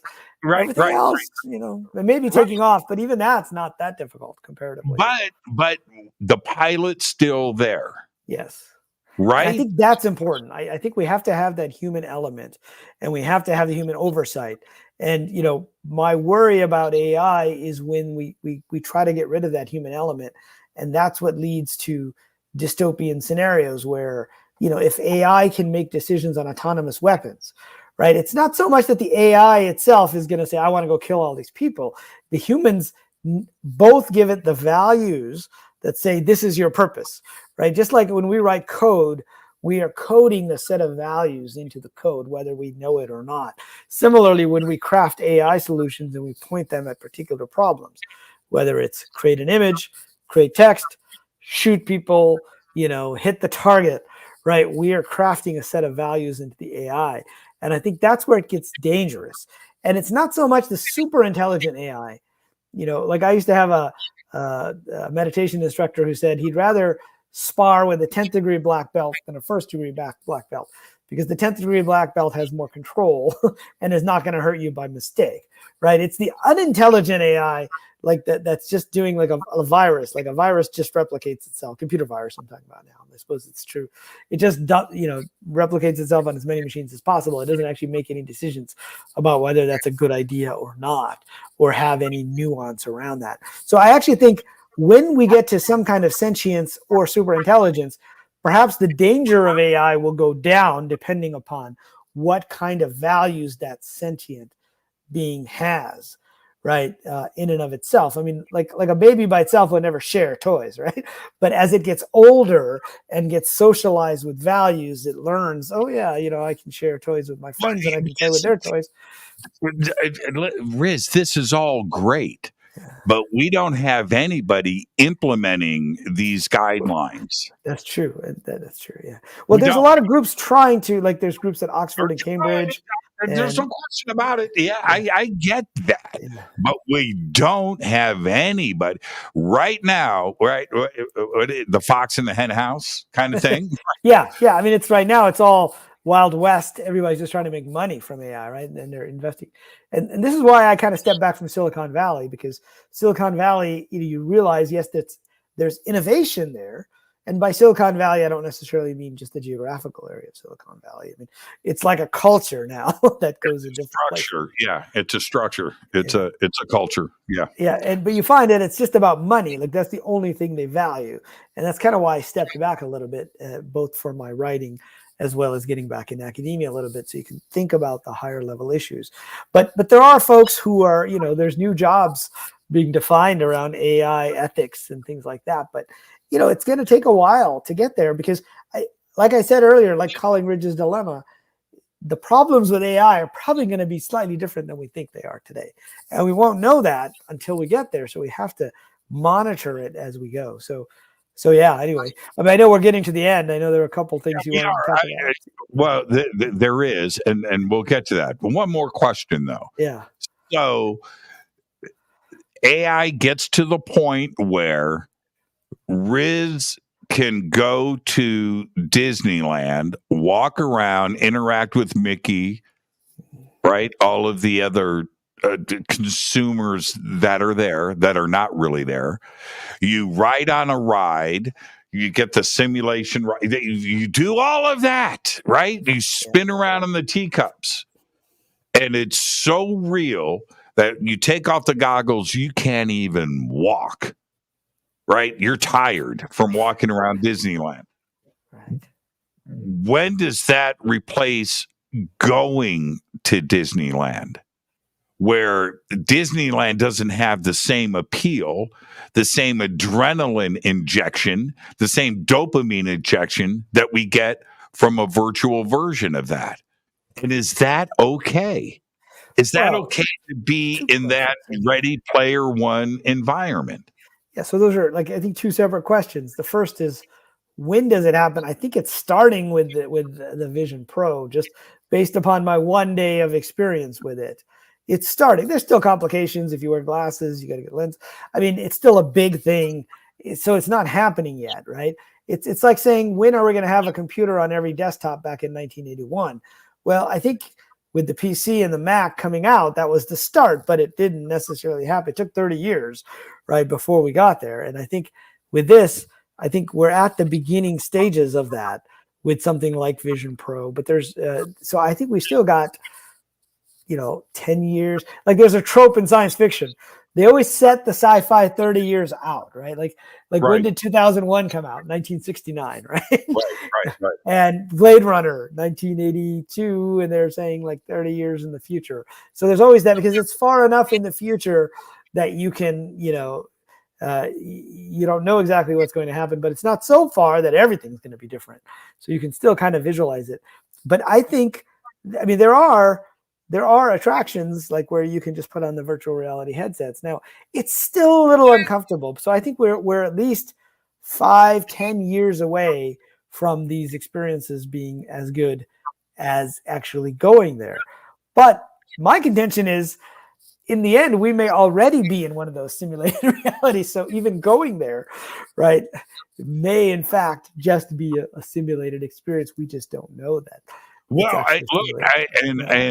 this is where I become a little bit of a walking paradox. I'm pretty hypocritical. Yeah.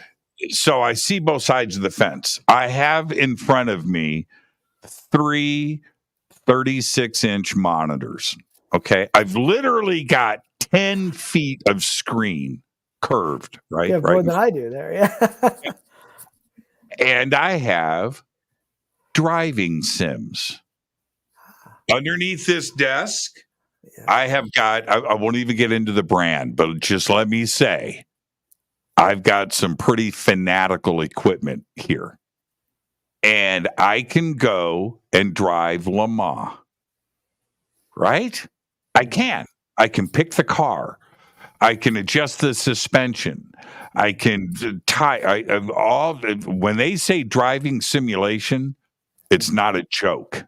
Okay, Yeah. It's not a joke. You are completely immersed, and after you spend some time on the system that I have here, go to Laguna Seca. You can drive that track. You will drive it like you drove it your entire life. Because every little bump, every little thing, every little, every the trees, bushes. But there's one thing that's different, right? And that is you're not in danger, right? There isn't that sense of danger when you're doing the simulation, even though you might feel like a fear of heights, like when you're looking down, or a fear of speed, right? Yeah. Okay. So. And there's one other thing that you don't smell. You don't smell burning fuel. Right. Yeah. That gasoline smell. But I enjoy it. Yes. It's friggin' cool. Right? I'm not saying that I don't embrace the technology. I'm saying that we have warning signs that we're driving past and we are ignoring them.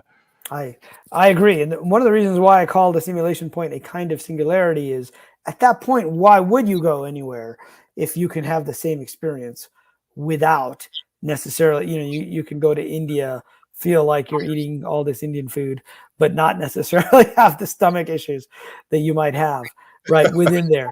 But I think the more likely scenario though is you're going to do this when you couldn't actually go right to the actual racetrack, or you couldn't actually fly. It's not a substitute. It's a way to get those experiences when you know more often than you might have been able to in real life, right? That's probably the more likely scenario. Guess who just joined the chat? David the Leo King is here. David Palmer. He's going to be with us this weekend at the Conscious Life Expo. And I'll bring you down, Riz. I can't wait for you to meet David. He's one of the best astrologers out there. He's amazing, but he's also a race car driver. He's a professional driver. There's that part of it. He's got a great car collection. That's another part of him that's really cool, but he's also a DJ. And so I'm going to take you down. He's going to be spinning at the Conscious Life Expo. So you've got to come and hang out with David the Leo King Palmer. He's really cool. When we get off the show, we're going to wrap this right now. Google him. I'm going to mess with him right now. Does Riz think that Apple changed to silicon chips because they are hiding their own AI? Okay, hold on. This is from David right here. Does Riz think that Apple changed to silicon chips because they are hiding their own AI? Do you know what that means? I'm not sure. Do you mean they changed to their own chips? Is that what he's talking about? Maybe that's what he means, as opposed to, they were all both silicon. All the chips were silicon. Yeah, right? all the chips are silicon. No, yeah, they changed to their own chips. Yes, correct. Right. Well, I think what you're seeing is in like when I was, getting in the computer world, Intel was like one of the most valuable companies, right? Because they made the chips for the PC. And what's happened over time is NVIDIA has become one of the most valuable chip companies out there. Why? Because they started off as video games with graphics chips, but turns out AI uses GPUs, right? And so AI needs the computational power of GPUs. So I do think that's part of the reason why Apple is going into their own. Part of it is just to control the manufacturing process and to extract more profit because they buy so many of them. But I do think in the end, they want to have their own graphics chips because those are the ones that actually power the AI, not so much like the CPUs per se. But Yeah. That's a really good point. And a Motorola, right? Right. That's what they used to use. Apple used to use the Motorola Use chips, right? Motorola chips. Yeah. What do you, as we wrap this up, what are you going to be speaking about at this year's Conscious Life Expo? Yeah, so I have two things going on. Actually, I'll be on a couple of panels. I'll be on the AI panel and the George Norrie Forum. But my keynote talk is on Sunday evening, and it's about ancient religions and the simulation hypothesis. And so it's about the connections that I drew in my latest book, which is Wisdom of a Yogi, between the Eastern traditions of Hinduism and Buddhism, but also on research I've been doing in Islam and the Quran and the Bible, and how these all relate to this idea of the simulation hypothesis. And then on Monday, I have a post-conference workshop, which is about glitches in the matrix. So it's for exploring synchronicity, deja vu, multiple timelines, and we're going to do some exercises, and we're going to get in there and talk about and experience, how we can make more glitches happen, but also how we can be more open to them. So yeah, those are the two. And then I'll be doing a book signing on Sunday night after my talk. I can't wait. I'll be introducing George at the forum, so I will see you there. I think I'm going to introduce you once, and then I will also see you at the PostCon. I will be there. This is the first year that I'll be there for PostCon. I usually bail on Sunday night, but I'm actually going to hang out on Monday for PostCon, so I'll see you there too as well. Yeah, in the past I did that too. I usually left on Sunday, but I'll definitely. That's one of the crazy things. I'm just going to and thank you, Riz. Riz and I met at the Conscious Life Expo. That's right, in person for the first time, right? I think Daniel introduced us originally, Daniel Brakely. He'll also be speaking at this conference. Yeah, absolutely. So there you go. It's a reunion of sorts. We will all be there. So safe travels over here to LA, Riz. I'll see you in a couple of days. Thank you so much. It's going to be a great weekend, everybody. Come and hang out with us at the Conscious Life Expo. Riz, I'll see you in 48 hours. See you in LA. Riz Virk, everybody. Perfect show tonight. Absolutely perfect show. So I'll see everybody tomorrow night. Dr. Bruce Solheim will be with us. We're going to be talking about the ET human connection and what is happening there with that. So that's tomorrow night with Bruce Solheim. Again, Conscious Life Expo, consciouslifeexpo.com. Get your tickets and information right now. Click on the links below. Fade to Black is produced by Hilton J. Palm, Renee Newman, and Michelle Freed. Thank you, Bill. Thank you, Genocide. Thank you, Dennis. Dennis been with us for 10 years. Thank you, Kevin. Webmaster is Drew the Geek. Music, Doug Aldrich. Intro, Spaceboy, spaceboymusic.com. Fade to Black is produced by KJCR for the Game Changer Network. This broadcast is owned and copyrighted 2024 by Fade to Black and the Game Changer Network, Inc. It cannot be rebroadcast, downloaded, copied, or used anywhere in the known universe by AI or anybody else without written permission from Fade to Black or the Game Changer Network. I'm your host, Jimmy Church. Until tomorrow night, I want you to be safe. Go Beckley Teppy.